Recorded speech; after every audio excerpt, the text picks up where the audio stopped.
കൂടുമാ മരുപ്പച്ച തേടി തേടി ഉരുകും വേനൽ തീരങ്ങളിൽ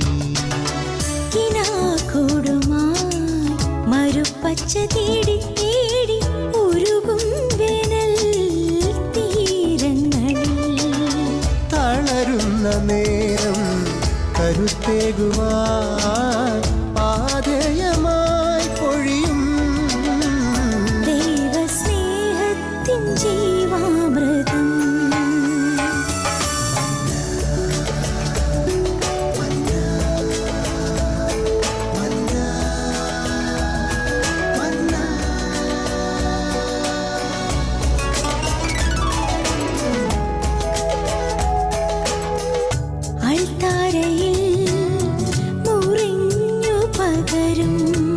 ആത്മയുഗത്തിൻ കൃപയായൊഴുകും അൾത്താരയിൽ മുറിഞ്ഞു പകരും ആത്മയുഗത്തിൻ കൃപയായൊഴുകും വിശ്വസ്നേഹത്തിൻ ദൈവാമൃതം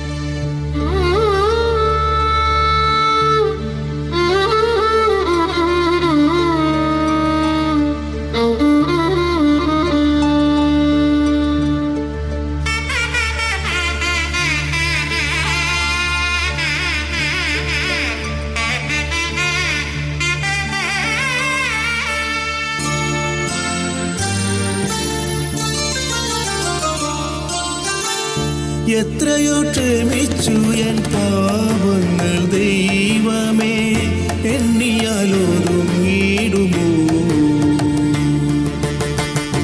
എത്രയോ ക്ഷമിച്ചു എൻ പാപങ്ങൾ ദൈവമേ എണ്ണിയാലൊതുങ്ങിടുമോ നിത്യവും നിന്നോടെ പാദം ഉണർന്നു ഞാൻ നിത്യവും നിന്നോടെ പാദം ഉണർന്നു ഞാൻ അലിവോടെ എനിക്കു നീ മാപ്പു തന്നിടും എത്രയോ ക്ഷമിച്ചു എൻ പാപങ്ങൾ ദൈവമേ എണ്ണിയാലൊതുങ്ങിടുമോ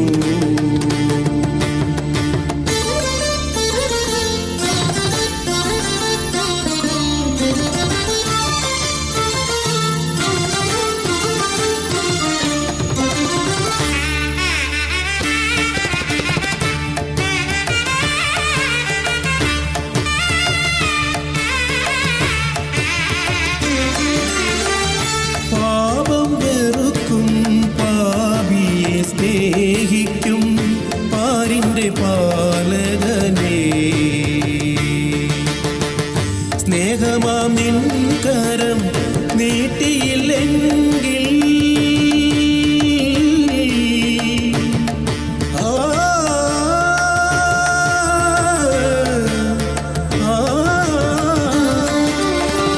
സ്നേഹമാം നിൻ കരം നീട്ടിയില്ലെങ്കിൽ വാടി വരണ്ടു ഞാൻ ആകെ തളർന്നിടും എത്രയോ ക്ഷമിച്ചു എൻ പാപങ്ങൾ ദൈവമേ എണ്ണിയാലൊതുങ്ങിടുമോ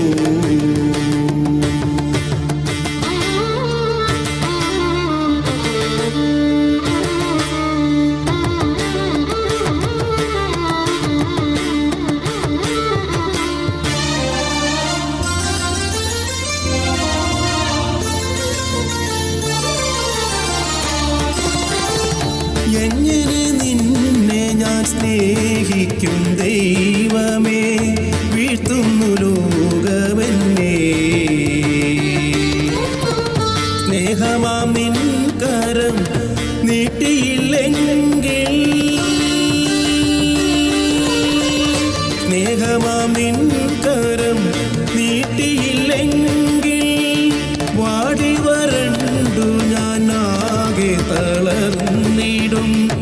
എത്രയോ ക്ഷമിച്ചു എൻ പാപങ്ങൾ ദൈവമേ, എണ്ണിയാലൊതുങ്ങിടുമോ?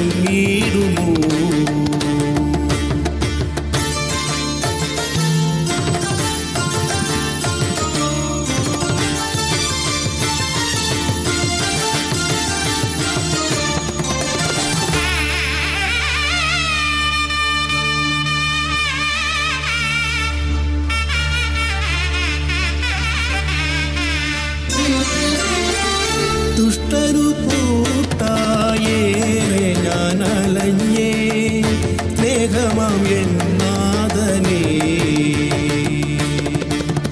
സ്നേഹമാം നിൻ കരം നീട്ടിയില്ലെങ്കിൽ, സ്നേഹമാം നിൻ കരം നീട്ടിയില്ലെങ്കിൽ, വാടി വരണ്ടു ഞാൻ ആകെ തളർന്നിടും. എത്രയോ ക്ഷമിച്ചു എൻ പാപങ്ങൾ ദൈവമേ, എണ്ണിയാലൊതുങ്ങിടുമോ? എത്രയോ ക്ഷമിച്ചു എൻ പാപങ്ങൾ ദൈവമേ, എണ്ണിയാലൊതുങ്ങിടുമോ?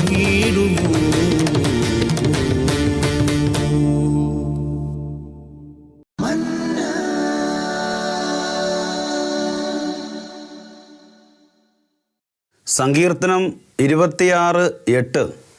കർത്താവേ, അങ്ങ് വസിക്കുന്ന ആലയവും അങ്ങയുടെ മഹത്വത്തിൻ്റെ ഇരിപ്പിടവും എനിക്ക് പ്രിയങ്കരമാണ്.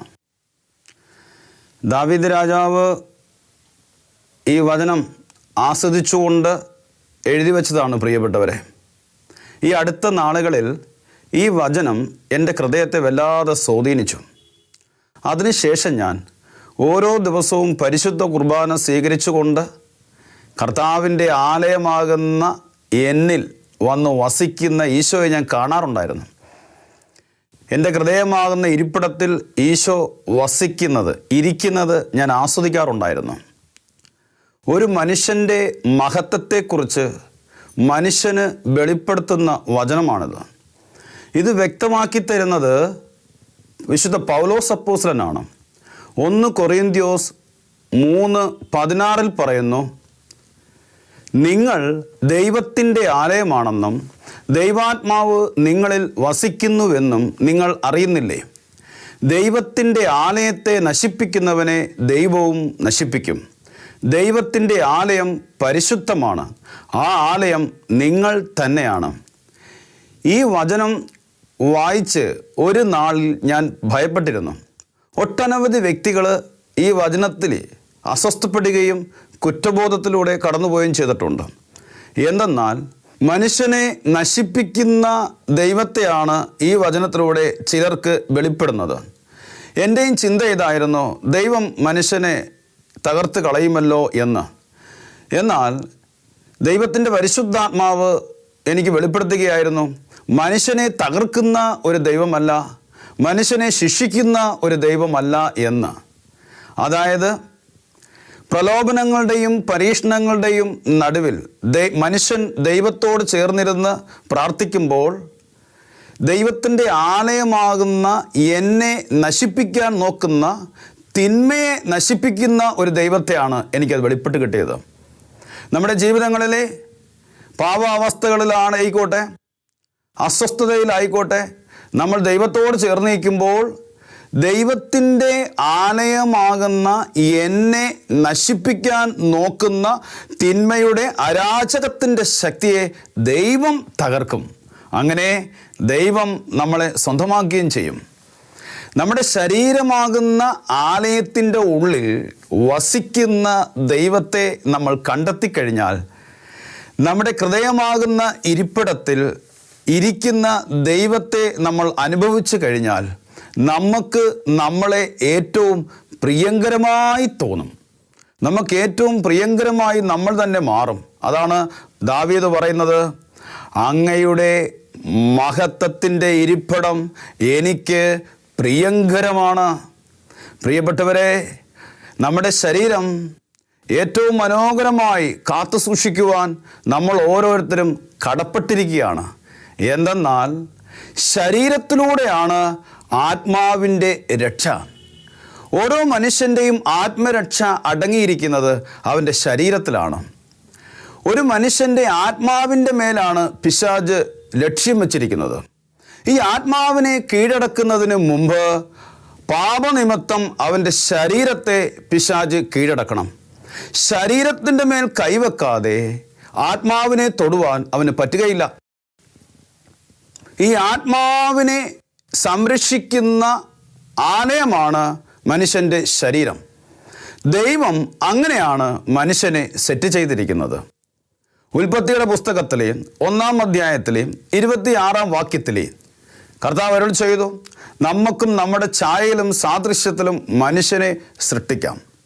പിതാവായ ദൈവത്തിൻ്റെ സ്നേഹത്തിൻ്റെ പൂർണ്ണതയിൽ, അതായത് ദൈവത്തിൻ്റെ ഛായയിൽ മനുഷ്യനെ സൃഷ്ടിക്കുന്നതിന് മുമ്പ് യേശുക്രിസ്തുവിൻ്റെ രൂപം മനുഷ്യനിലെ പിതാവ് കണ്ടു. അങ്ങനെ ഭൂമിയിലെ പൂഴി കൊണ്ട് യേശുക്രിസ്തുവിൻ്റെ രൂപത്തിൽ മനുഷ്യനെ രൂപപ്പെടുത്തി. ഇത് വെളിപ്പെടുത്തുന്നത് വിശുദ്ധ പൗലോസ് അപ്പോസ്തലനാണ്. ആദം വരാനിരുന്നവൻ്റെ പ്രതിരൂപമാണ്. 1 കൊരിന്ത്യോസ് 6:15 പറയുന്നുണ്ട്, നിങ്ങളുടെ ശരീരങ്ങൾ ക്രിസ്തുവിൻ്റെ അവയവങ്ങളാണ്. യേശുക്രിസ്തുവിൻ്റെ രൂപത്തിൽ മനുഷ്യനെ രൂപപ്പെടുത്തി കഴിഞ്ഞു. അവൻ്റെ നസ്രേന്ദ്രങ്ങളിലേക്ക് ജീവൻ്റെ ശ്വാസം ദൈവം ഊതി. അതായത് മനുഷ്യൻ്റെ ആത്മാവിലേക്ക് ദൈവത്തിൻ്റെ ആത്മാവ് പ്രവേശിച്ചപ്പോൾ മനുഷ്യൻ ജീവനുള്ളതായി തീർന്നു. ഇത് വെളിപ്പെട്ടത് യാക്കോബിലേക്കാണ്. യാക്കോബ് 4:5 പറയുന്നു, ദൈവം നമ്മളിൽ നിക്ഷേപിച്ചിരിക്കുന്ന തൻ്റെ ആത്മാവിനെ അസൂയയോടെയാണ് അഭിലഷിക്കുന്നത്. 73 പുസ്തകത്തിൻ്റെ ചരിത്രത്തിൽ ദൈവത്തിന് അസൂയ തോന്നുന്നു എന്ന് പറയുന്നത് ഈ വചനത്തിലാണ്. പാപനിമിത്തം നമ്മുടെ ശരീരം മൃതമടയാൻ പോകുമ്പോൾ നമ്മുടെ ആത്മാവിന് വേണ്ടി വെമ്പൽ കൊള്ളുന്ന ഒരു ദൈവം, നമ്മുടെ ആത്മാവിനെ അത്രമാത്രം സ്നേഹിക്കുന്ന ഒരു ദൈവം വിലയിടുകയാണ് തൻ്റെ ആത്മാവിന്. മത്തായി 16:26 ഒരുവൻ ലോകം മുഴുവൻ നേടിയാലും തൻ്റെ ആത്മാവ് നശിച്ചു പോയാൽ അവന് എന്ത് പ്രയോജനം? ഒരു ത്രാസിലെടുത്ത് ലോകം മുഴുവനെ വെച്ചിട്ട് മറു ത്രാസിലെടുത്ത് അവൻ്റെ ആത്മാവിനെ തുലനം ചെയ്യുമ്പോൾ ദൈവം പറയാണ്, ലോകം മുഴുവനേക്കാൾ ബലമതിക്കുന്നവനാണ് ഒരു മനുഷ്യൻ. ഇതൊരു വ്യക്തിക്ക് ആത്മാവിൽ വെളിപ്പെട്ട് കിട്ടിക്കഴിഞ്ഞാൽ അവൻ സ്നേഹിച്ചു തുടങ്ങും. കാരണം യേശു അവനെ സ്നേഹിക്കുന്നതിനാൽ അവന് സ്നേഹിക്കാതിരിക്കാൻ കഴിയില്ല. എന്നതിനാൽ വിശുദ്ധ പൗലോസ്ലീഹ പറയുകയാണ്, 1 തെസ്സലോനി 4-ാം അധ്യായത്തിലെ 3 മുതൽ 7 വരെയുള്ള തിരുവചനത്തിൽ, നിങ്ങളുടെ വിശുദ്ധീകരണമാണ് ദൈവം അഭിലഷിക്കുന്നത്. അസന്മാർഗതയിൽ നിന്നും നിങ്ങൾ ഒഴിഞ്ഞു മാറണം. നിങ്ങൾ ഓരോരുത്തരും സ്വന്തം ശരീരത്തെ വിശുദ്ധിയോടും മാന്യതയോടും കാത്തു സൂക്ഷിക്കേണ്ടത് എങ്ങനെയെന്ന് നിങ്ങൾ അറിയണം. ദൈവത്തെ അറിയാത്ത വിജാതീയരെ പോലെ നിങ്ങൾ കാമവികാരങ്ങൾക്ക് വിധേയരാകരുത്. ഈ വിഷയത്തിൽ വഴിപിഴയ്ക്കുകയോ സ്വന്തം സഹോദരനെയോ സഹോദരിയോ വഞ്ചിക്കുന്നവൻ ഒരിക്കലും ദൈവരാജ്യം അവകാശപ്പെടുകയില്ല എന്ന് നേരത്തെ തന്നെ നിങ്ങളോട് ഞാൻ പറഞ്ഞതല്ലേ. ഇതൊരു വചനം ഇതാണ് പ്രിയപ്പെട്ടവരെ, നിങ്ങൾ ഓരോരുത്തരും അറിയണം നിങ്ങളുടെ സ്വന്തം ശരീരത്തെ വിശുദ്ധിയോടും മാന്യതയോടും കാത്തു സൂക്ഷിക്കേണ്ടത് എങ്ങനെയെന്ന്. അതായത് ഭാര്യയല്ല ഭർത്താവിൻ്റെ ശരീരത്തെക്കുറിച്ച് അറിയേണ്ടത്, ഭർത്താവല്ല ഭാര്യയുടെ ശരീരത്തെക്കുറിച്ച് അറിയേണ്ടത് മറ്റാരുമല്ല. എൻ്റെ ആത്മാവ് എൻ്റെ ശരീരത്തിൻ്റെ ഉള്ളിലാണ് വസിക്കുന്നത് കൊണ്ട് എൻ്റെ ആത്മാവിനെ സംരക്ഷിക്കേണ്ട കടമ എനിക്ക് മാത്രമുള്ളതാണ്. അതുകൊണ്ട് നമ്മൾ ഓരോരുത്തരുടെയും ആത്മാക്കളെ നമ്മൾ തിരിച്ചറിഞ്ഞു കഴിയുമ്പോൾ നമ്മൾ നിർബന്ധിതനായാണ് നമ്മുടെ ശരീരത്തെ വിശുദ്ധിയോടും മാന്യതയോടും കാത്തു സൂക്ഷിക്കേണ്ടത് എങ്ങനെയെന്ന്. ഇത് വെളിപ്പെട്ട വ്യക്തികളാണ് വിശുദ്ധര്. അവർ കൊടുത്ത വില വളരെയേറെ വലുതാണ്. പ്രലോഭനങ്ങളുടെയും പരീക്ഷണങ്ങളുടെയും നടുവിൽ യേശുക്രിസ്തുവിനോട് ചേർന്ന് പ്രാർത്ഥിച്ച് പ്രലോഭനങ്ങൾ കേതുവാക്കുന്ന പിശാചിൻ്റെ ആധിപത്യത്തെ തകർത്ത വ്യക്തികളാണ് ദൈവമക്കളും വിശുദ്ധരും. ഹല്ലേലൂയ. എനിക്കൊരു സ്നേഹിതനുണ്ട്. 2006 യുവജനങ്ങളുടെ ഒരു ധ്യാനത്തിൽ അവൻ പങ്കെടുത്തത്. പാപത്തിൻ്റെ കെട്ടപ്പെട്ട അവസ്ഥയിൽ നിന്നും യേശു അവനെ മോചിപ്പിച്ചു. അങ്ങനെ ഇരിക്കുമ്പോൾ സാമ്പത്തിക ബാധ്യതകളാൽ അവൻ നിർബന്ധിതനായി വിദേശത്തേക്ക് ജോലിക്ക് പോകാൻ.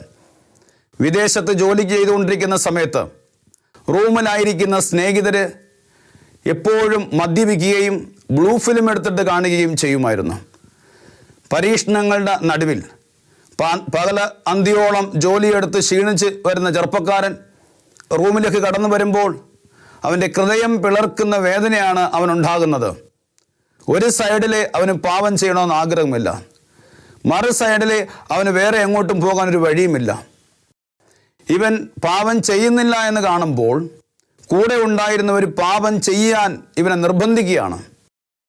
അങ്ങനെ റൂമിൽ വന്നു കിടക്കുന്ന ഈ ചെറുപ്പക്കാരൻ പാപം ചെയ്യാതിരിക്കാൻ വേണ്ടി രാത്രി ഉറങ്ങുവാൻ പറ്റാത്ത അവസ്ഥയിൽ മറ്റുള്ളവർ ഈ ബ്ലൂ ഫിലിം ഇട്ടുകൊണ്ട് ഓളിയം കൂട്ടി വെക്കുമ്പോൾ തോർത്ത് മുണ്ടെടുത്ത് ചെവിയിൽ കെട്ടിവരിഞ്ഞു കണ്ണുകൾ മൂടിക്കെട്ടിയിട്ട് കമിഴ്ന്ന് കിടന്നുകൊണ്ട് അവൻ നിലവിളിക്കുമായിരുന്നു, ഈശോയെ എനിക്ക് പാപം ചെയ്യണ്ട, ഈശോയെ എനിക്ക് ഈ പാപത്തിലേക്ക് പഴയ പാപത്തിലേക്കും പോകണ്ട, എനിക്ക് നിൻ്റേതായി തീർന്നാൽ മതി. ദിവസങ്ങളോളം ആഴ്ചകളോളം മാസങ്ങളോളം നിലവിളിക്കുന്നു. എന്നോട് ഈ സ്നേഹിതൻ ഷെയർ ചെയ്യുമായിരുന്നു, പല രാത്രികളിലും പകൽ മുഴുവൻ പണിയെടുത്തിട്ട് രാത്രികളിൽ വീച്ചിപ്പോയി ഉണർന്നിരിക്കുമായിരുന്നു. മടുത്ത് നിരാശനായി ഒരു ദിവസം അവൻ തീരുമാനമെടുക്കുകയാണ് വിദേശത്ത് നിന്നും അവൻ തിരിച്ചു വരുക, ജോലിയെല്ലാം കളഞ്ഞുകൊണ്ട്. ഈശോയെ പ്രതി അവൻ ജോലിയെല്ലാം ഉപേക്ഷിച്ചുകൊണ്ട് നാട്ടിലേക്ക് വരുമ്പോൾ വീട്ടുകാരും ചില കൂട്ടുകാരും അവനെ പരിഹസിക്കുവാനും നിന്ദിക്കുവാനും തുടങ്ങി. ഹൃദയഭാരത്താൽ സഹോദരിമാരെ കെട്ടിച്ച ലക്ഷങ്ങളുടെ കടഭാരം ബാക്കി നിൽക്കവേ തകർന്ന ഹൃദയവുമായി മാസങ്ങളോളം നാട്ടിൽ ചെലവഴിക്കുമ്പോഴും ഒരു വാക്ക് മാത്രം ഞാൻ അവനോട് പറഞ്ഞു, നീ പാപം ചെയ്യാതിരിക്കുവാൻ വേണ്ടി, നിന്റെ ഈശോ നഷ്ടപ്പെടാതിരിക്കാൻ വേണ്ടി നീ എടുത്തിരിക്കുന്ന തീരുമാനം ഈശോ കണ്ടു.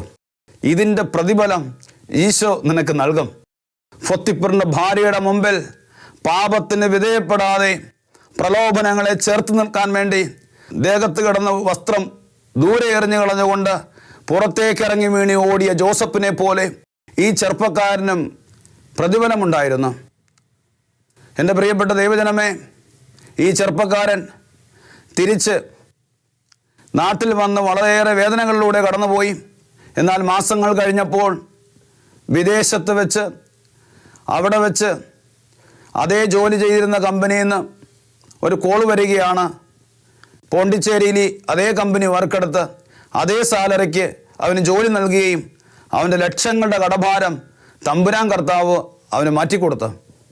ഇന്നും ഞാൻ അവനെ കാണുമ്പോൾ 3 മക്കളുടെ പിതാവായി ഒരു ഓട്ടോറിക്ഷ ഓടിക്കുമ്പോൾ ദിവസവും പരിശുദ്ധ കുർബാനയുടെ മുമ്പിൽ വന്ന് മക്കളുമായി കുർബാന സ്വീകരിച്ചുകൊണ്ട് കയ്യിൽ ജപമാലയും എന്തിക്കൊണ്ട് ജോലി ചെയ്ത് അനുഗ്രഹിക്കപ്പെട്ട മകനായി ഇന്നവൻ ജീവിക്കുകയാണ്. യേശുവിന് വേണ്ടി നമ്മളെടുക്കുന്നൊരു തീരുമാനം, നമ്മളുടെ ആത്മരക്ഷയ്ക്ക് വേണ്ടി നമ്മളെടുക്കുന്നൊരു തീരുമാനം, നമ്മൾ ഉപേക്ഷിക്കുന്ന ചില ഇഷ്ടങ്ങളും ആഗ്രഹങ്ങളും സ്വപ്നങ്ങളും യേശുക്രിസ്തുവിന് വളരെയേറെ വിലപ്പെട്ടതാണ്. ഒരു മനുഷ്യൻ്റെ ആത്മരക്ഷ അവന് വെളിപ്പെട്ട് കിട്ടുമ്പോഴാണ് അവനിത് നിർബന്ധിതനാകുന്നത്. ആത്മാവിനെ രക്ഷിക്കുവാൻ വേണ്ടി ശരീരത്തെ നിയന്ത്രിച്ച് കീഴടക്കി മുന്നേറുന്ന ഒരു ദൈവവൈതലിന് മാത്രമേ ഈ സ്വർഗീയ ദർശനം മനസ്സിലാകത്തുള്ളൂ. വിശുദ്ധ പൗലോസ് അപ്പോസ്തലൻ 1 കൊറിന്ത്യോസ് 9:27 പറയുകയാണ്, മറ്റുള്ളവരോട് സുവിശേഷം പ്രഘോഷിക്കുന്ന ഞാൻ തിരസ്കൃതനാകാതിരിക്കുവാൻ വേണ്ടി എൻ്റെ ശരീരത്തെ ഞാൻ നിയന്ത്രിച്ച് കീഴ്പ്പെടുത്തുകയാണ്. എൻ്റെ ശരീരത്തെ ഞാൻ നിയന്ത്രിച്ച് കീഴ്പ്പെടുത്തുകയാണ്.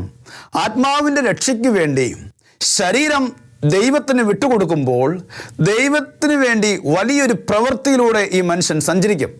ദൈവം അവന് വേണ്ടി ഒരു പ്രവൃത്തി ചെയ്യുകയും ചെയ്യും.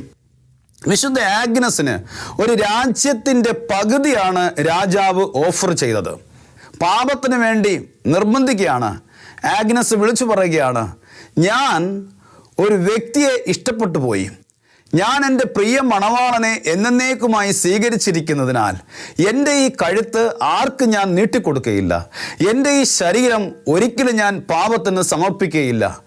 അതിന് അവൾക്ക് കിട്ടിയ ശിക്ഷയെന്ന് വെച്ച് കഴിഞ്ഞാൽ തല വെട്ടി കൊല്ലുവാനുള്ള അവസ്ഥയായിരുന്നു പ്രിയപ്പെട്ടവരെ. തലവെട്ടി ആഗ്നസിനെ കൊല്ലുമ്പോഴും ആഗ്നസിൻ്റെ തലയിൽ നിന്ന് ഒരു ശബ്ദം ഉയരുകയാണ്, Jesus I love you, I love you, I love you എന്ന്.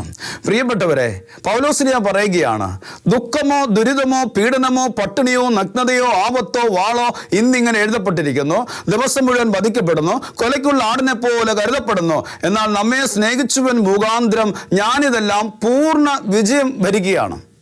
എന്നെ കേൾക്കുന്ന ദൈവവൈതലേ, നീ പാപത്തിൻ്റെ അടിമയിലായിരിക്കാം ഒരുപക്ഷേ, നീ രോഗത്തിൻ്റെ അടിമയിലായിരിക്കാം ഒരുപക്ഷേ. ഇന്ന് നിന്റെ ആത്മരക്ഷ നിന്റെ ആത്മാവിൽ നിനക്ക് വെളിപ്പെട്ട് കിട്ടിയാണെങ്കിൽ പാപത്തിൻ്റെ പുറംകുപ്പായം വലിച്ചുരിഞ്ഞു കളഞ്ഞുകൊണ്ട് ദൈവസ്നേഹത്തിലേക്ക് എടുത്തു ചാടുവാൻ ദൈവം നിന്നെ നിർബന്ധിക്കുകയാണ്. പൗലോസ് പറയാണ്, ക്രിസ്തുവിൻ്റെ സ്നേഹം എന്നെ നിർബന്ധിക്കുന്നു. ഈജിപ്തിലെ വിശുദ്ധ മറിയമെന്ന് അറിയപ്പെടുന്ന ഒരു വിശുദ്ധയുണ്ട്. 17 വർഷം തൻ്റെ ശരീരം കൊണ്ട് വേശ്യാവൃത്തിയിലൂടെ സഞ്ചരിച്ചു. അനേകായിരങ്ങളെ പാപത്തിലേക്ക് അവൾ വലിച്ചഴച്ചു. 29 വയസ്സിൽ ജെറുസലേമിലേക്ക് പോകുന്ന സമയത്ത് കപ്പലിൽ ഉണ്ടായിരുന്ന അനേകരെ ഇവൾ പാപത്തിലേക്ക് വലിച്ചഴച്ചു. നീണ്ട 17 വർഷം പാപത്തിൻ്റെ അടിമത്തത്തിലൂടെ കടന്നു പോകുമ്പോഴും ഇവളുടെ ഹൃദയത്തിൽ സമാധാനമില്ലായിരുന്നു, സന്തോഷമില്ലായിരുന്നു. അങ്ങനെ ഇരിക്കുമ്പോൾ ജെറുസലേമിൽ കപ്പലെടുത്തു, വിശുദ്ധ നാട്ടിലേക്ക് എല്ലാവരും പ്രവേശിച്ചു. വിശുദ്ധ കുരിശ് സന്ദർശിക്കുവാൻ വേണ്ടി എല്ലാവരും കടന്നുപോയി. അപ്പോഴും പ്രിയപ്പെട്ടവരെ, ഇവളുടെ കൂടെ ഉണ്ടായിരുന്നവരെല്ലാവരും കടന്നു. ഇവൾക്ക് അകത്തേക്ക് പ്രവേശിക്കാൻ പറ്റുന്നില്ല. ഇവൾ അസ്വസ്ഥരാകാൻ തുടങ്ങി. ഇവളപ്പോൾ നിലവിളിക്കാൻ തുടങ്ങി, കർത്താവേ, എൻ്റെ ഭയാനകമായ പാപമാണ് ഇതിൻ്റെ എല്ലാ അടിസ്ഥാന കാരണമെന്ന് അവൾ നിലവിളിക്കുന്ന സമയത്ത് ഉന്നതത്തിൽ നിന്നും ഒരു ശക്തി ഇവളുടെ ശരീരത്തിലേക്ക് ഇറങ്ങി വന്നു. ഒരു ജന്മം മുഴുവൻ കൊണ്ട് നടന്ന പാപത്തിൻ്റെ പുറംകുപ്പായം അവിടെ അവൾ ഇറക്കി വെച്ചു, വലിച്ചൂരി വെച്ചു. എന്നിട്ട് അന്ന് അവളൊരു തീരുമാനമെടുക്കുകയാണ്, ഇനി ഞാൻ ജീവിക്കുന്നുവെങ്കിൽ എൻ്റെ യേശുവിന് വേണ്ടി മാത്രം, ഇനി ഞാൻ ജീവിക്കുന്നുവെങ്കിൽ എൻ്റെ ഈശോയ്ക്ക് വേണ്ടി മാത്രം. പിന്നീട് 47 വർഷം അവൾ ഈ ഭൂമിയിൽ ജീവിച്ചു. 47 വർഷം മരുഭൂമിയിൽ പ്രായശ്ചിത്തത്തിലും പ്രാർത്ഥനയിലും ഉപവാസത്തിലൂടെ അവൾ സഞ്ചരിച്ചു. എത്രത്തോളം വ്യക്തികളെ പാപത്തിൻ്റെ അഗാധത്തിലേക്ക് അവൾ വലിച്ചഴച്ചോ അതിൻ്റെ ഇരട്ടി ഇരട്ടി ഇരട്ടി കോടിക്കണക്കിന് ആത്മാക്കളെ നിത്യജീവനിലേക്ക് പറഞ്ഞു വിടുവാൻ തക്കവിധം തൻ്റെ ശരീരം ദൈവത്തിന് വസിക്കുവാനായുള്ള ആലയമായി അവൾ സമർപ്പിച്ചു. ദൈവത്തിന് ഇരിക്കുവാനുള്ള ഒരിരിപ്പിടമായി അവളുടെ ഹൃദയം ഈശോയ്ക്ക് പ്രതിഷ്ഠിച്ചു. ഇന്ന് കത്തോലിക്ക തിരുസഭ അറിയപ്പെടുന്ന വിശുദ്ധ മറിയമാണ് അവൾ. എൻ്റെ പ്രിയപ്പെട്ടവരെ, ഈ രഹസ്യം നമുക്ക് വെളിപ്പെടട്ടെ എന്ന് പ്രാർത്ഥിക്കുകയാണ്. ഇപ്പോൾ നീ ഒരുപക്ഷെ പാപം ചെയ്തുകൊണ്ടിരിക്കുമ്പോഴായിരിക്കാം ഇത് കേൾക്കുന്നത്. പാപത്തിൻ്റെ പുറങ്ങുപായം വലിച്ചൂരിക്കളഞ്ഞുകൊണ്ട് ദൈവത്തിൻ്റെ വിശുദ്ധിയിലേക്ക് സഞ്ചരിക്കാൻ ദൈവത്തിൻ്റെ പരിശുദ്ധാത്മാവ് നമ്മളെ ക്ഷണിക്കുകയാണ്. എഫേസ്യർ 4:22 പറയുകയാണ്, നിങ്ങളുടെ പഴയ ജീവിത രീതിയിൽ നിന്നും രൂപം കൊണ്ട് ആസക്തികളാൽ കലുഷിതനായ പഴയ മനുഷ്യനെ ദൂരെ എറിയുവിൻ. മനസ്സിൻ്റെ നവീകരണം വഴി സൃഷ്ടിക്കപ്പെട്ട പുതിയ മനുഷ്യനെ നിങ്ങൾ ധരിക്കുവിൻ. കൊരിന്ത്യർ ലേഖനത്തിൽ പറയുന്നു, ക്രിസ്തുവിലായിരിക്കുന്നവൻ പുതിയ സൃഷ്ടിയാണ്, പഴയത് കടന്നുപോയി, ഇതാ പുതിയത് വന്നു കഴിഞ്ഞു. എന്താണ് പുതിയത്? കർത്താവിന് വസിക്കാനുള്ള ആലയമായി നിന്റെ ശരീരം സമർപ്പിക്കുമ്പോൾ, കർത്താവിന് ഇരിക്കുവാനുള്ള ഇരിപ്പിടമായി നിന്റെ ഹൃദയം പ്രതിഷ്ഠിക്കുമ്പോൾ നീ ഒരു പുതിയ വ്യക്തിയാണ്. ഇന്നലകളെയെല്ലാം ആഴിയുടെ അഗാധങ്ങളിലേക്ക് തൂത്തെറിഞ്ഞുകൊണ്ട് ഇന്ന് ദൈവസ്നേഹത്തിൻ്റെ അഗ്നിയിൽ മുങ്ങിക്കുളിക്കുവാനായി ദൈവത്തിൻ്റെ പരിശുദ്ധാത്മാവ് നമ്മളെ ക്ഷണിക്കുകയാണ്. പ്രിയപ്പെട്ടവരെ, രോഗങ്ങൾക്കോ ദുരിതങ്ങൾക്കോ ഒന്നിനും തന്നെ ക്രിസ്തുവിൻ്റെ സ്നേഹത്തിൽ നിന്നും നമ്മളെ വേർപെടുത്തുവാൻ കഴിയുകയില്ല. എണ്ണയ്ക്കകത്ത് കിടന്ന് പൊള്ളിയ യോഹന്നാൻ്റെ ശരീരം കൊണ്ട് യേശുവിനെ ആരാധിച്ചതാണ്. പ്രിയപ്പെട്ടവരെ, ഓർത്തുകൊള്ളുക, വിശുദ്ധരെ ശിരസിൽ നിന്നും തൊലി പൊളിച്ചു മാറ്റിയപ്പോഴും അവരുടെ ഹൃദയത്തിൽ നിന്നും ഒരു അഗ്നി പുറപ്പെട്ടു. Jesus I love you, Jesus I love you. ഈശോയുടെ സ്നേഹത്തിൻ്റെ അഗ്നി നമ്മുടെ ഹൃദയത്തിലേക്കും ആത്മാവിലേക്കും വന്നു കഴിയുമ്പോൾ നമ്മുടെ ശരീരം ഏറ്റവും മഹത്വമുള്ളൊരു ശരീരമായി രൂപാന്തരപ്പെടാൻ തുടങ്ങും. ഈ മഹത്വമുള്ള ശരീരമാണ് 1 പത്രോസ് 4-ാം അധ്യായത്തിൽ 1-ാം വാക്യത്തിൽ പറയുകയാണ്, യേശുക്രിസ്തുവിൻ്റെ മനോഭാവം നിങ്ങൾക്ക് ഒരു ആയുധമായിരിക്കട്ടെ. ശരീരത്തിൽ പീഡനമേറ്റവൻ പാപത്തോട് വിട പറഞ്ഞിരിക്കുകയാണ്. ശരീരത്തിൽ പീഡനമേറ്റവൻ പാപത്തോട് വിട പറഞ്ഞിരിക്കുകയാണ്. അതായത് പൗലോസ്ലീഹ കൊളോസസ് ലേഖനത്തിൽ പറയുന്നു 1:24 ക്രിസ്തുവിൻ്റെ പീഡകളുടെ കുറവുകൾ ഞാൻ എൻ്റെ ശരീരത്തിൽ നികത്തുകയാണ്. എൻ്റെ ശരീരത്തിൽ ഞാൻ നികത്തുകയാണ്. നമുക്ക് പ്രാർത്ഥിക്കാം പ്രിയപ്പെട്ടവരെ. കർത്താവായ യേശുവേ, സങ്കീർത്തനം 26:8 ഞങ്ങൾ പ്രാർത്ഥിക്കുന്നു. കർത്താവേ, അങ്ങ് വസിക്കുന്ന ആലയവും അങ്ങയുടെ മഹത്വത്തിൻ്റെ ഇരിപ്പിടവും എനിക്ക് ഏറ്റവും പ്രിയങ്കരമാണ്. എൻ്റെ ശരീരം ദൈവം വസിക്കാനുള്ള ആലയമാക്കി മാറ്റിയതിനെ ഓർത്ത് ഞാൻ അങ്ങേക്ക് നന്ദി പറയുന്നു. കത്തോലിക്ക തിരുസഭയുടെ മതബോധന ഗ്രന്ഥം 1015 നമ്പറിൽ പറയുന്നുണ്ടല്ലോ, ശരീരം രക്ഷയുടെ വിജയഗിരിയാണ്. ശരീരത്തിൻ്റെ സൃഷ്ടാവിൽ ഞാൻ വിശ്വസിക്കുന്നു. ശരീരത്തിലൂടെയാണല്ലോ ആത്മാവിന് രക്ഷ അടങ്ങിയിരിക്കുന്നത്. ആമേൻ. കുരിശ് രക്ഷയുടെ അടയാളമാണ്. സ്നേഹത്തിൻ്റെയും പങ്കുവെക്കലിൻ്റെയും മഹത്തായ അനുഭവം. ആ വലിയ രക്ഷയുടെ സാന്നിധ്യം നമ്മുടെ ജീവിതത്തെ സമ്പൂർണ്ണമാക്കട്ടെ. ഏവർക്കും ക്രിസ്തു സ്നേഹവും സമാധാനവും നേരുന്നു. പ്രാർത്ഥനയിൽ നമുക്ക് പരസ്പരം ഓർമ്മിക്കാം. നിങ്ങളുടെ അഭിപ്രായങ്ങളും നിർദ്ദേശങ്ങളും ഞങ്ങളെ അറിയിക്കാൻ മറക്കരുത്. eldroyvision.uae@gmail.com. വിശ്വസ്നേഹത്തിൻ്റെ ദൈവാമൃതം